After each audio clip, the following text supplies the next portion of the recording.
First quarter, you scored 47 and 14 in the fourth quarter. What changed for you guys offensively throughout the game? I still think we had shots. We had open looks.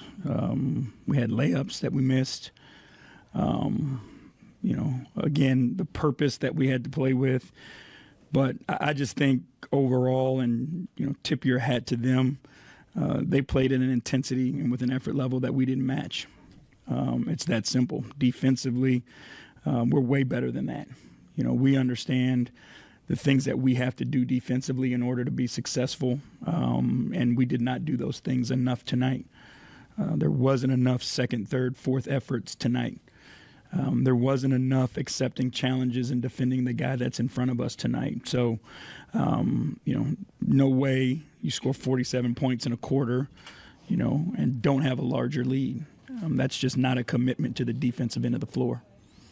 Is it disappointing in a sense of like where we are in the season and what we had talked about this game potentially meaning down the stretch, that this was how you guys played defensively? No, because it's a lesson learned. And again, we keep putting ourselves in situations, right, as a young group who hasn't been anywhere or done anything yet together. And these are, moments that you have to learn from. They're failures that frustrate you and piss you off. But, at the end of the day, and I believe in our guys, that they'll take the right message from this and understand, what's on the line and what's at stake, and what you have to be willing to do to win in these moments. And, again, tip your hat to the Knicks because they did it, and we did not.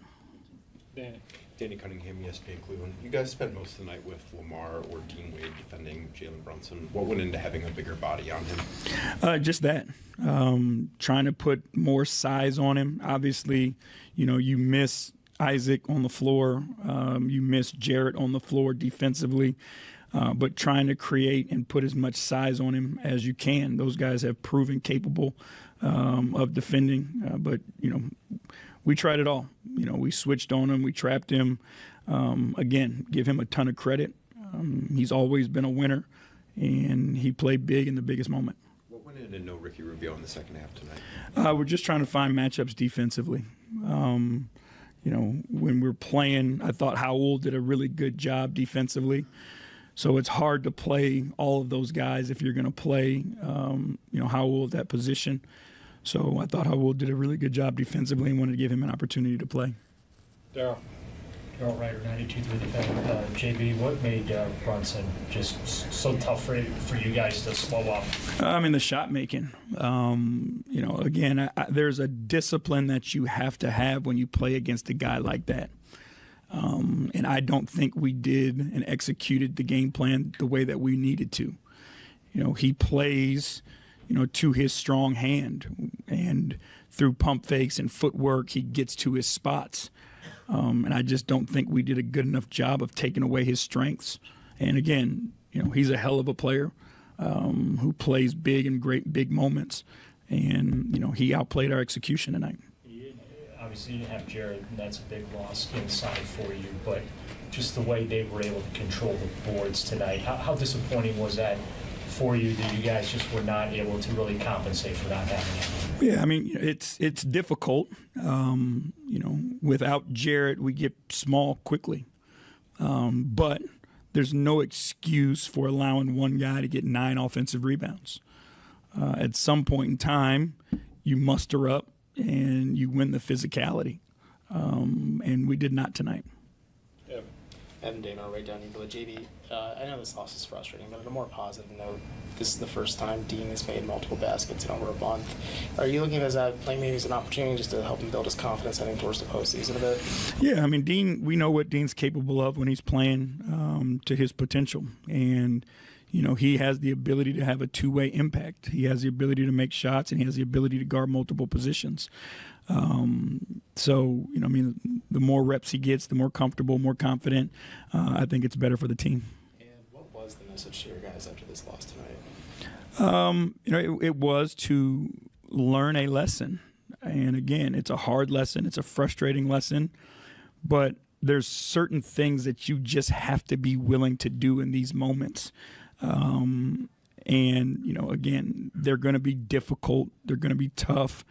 But you have to have the fortitude to get them done.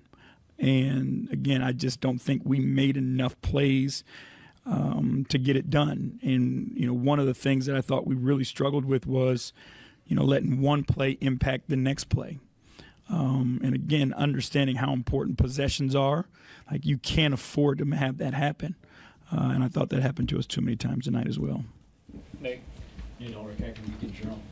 JB, considering, kind of what we talked about heading into this game, and where you guys are in the standings and where the Knicks are, do you think you guys needed this as a little bit of a wake-up call? I'm sure you'd rather not go through it, but is there a silver lining that you can get their attention? Yeah, at the end of the day, our destiny's still in our hands. That's the silver lining. You hope, and I know these guys, and I trust these guys, and I believe in them, that they'll be better for it. It frustrates you, it bothers you, because you know what was at stake. But guys have to go through things, and the lesson is there, and let's learn the lesson. And we got 4 games left, and go be better, and go get the job done that we need to get done. Last one, back row standing. Spencer German, Canada Center. JB, obviously, a lot of people are going to this game wanting to treat it as kind of a barometer for what a potential playoff series with that team would look like. But how much can people really take away from this matchup, particularly when you guys come in shorthanded? Obviously, they did as well, but what can you kind of take away from it? I mean, it's they have really good players, and I think us understanding that and giving them their due respect first and foremost. Obviously, what we do defensively, you miss Isaac and you miss Jarrett. They mean a ton to us when you're down 2 starters and 2 of the guys who really help anchor your defense. But again, you get a feel for what their guys are capable of. And, it was something, again, where I just, we have to be better. It's that simple. Okay, come right up, JB.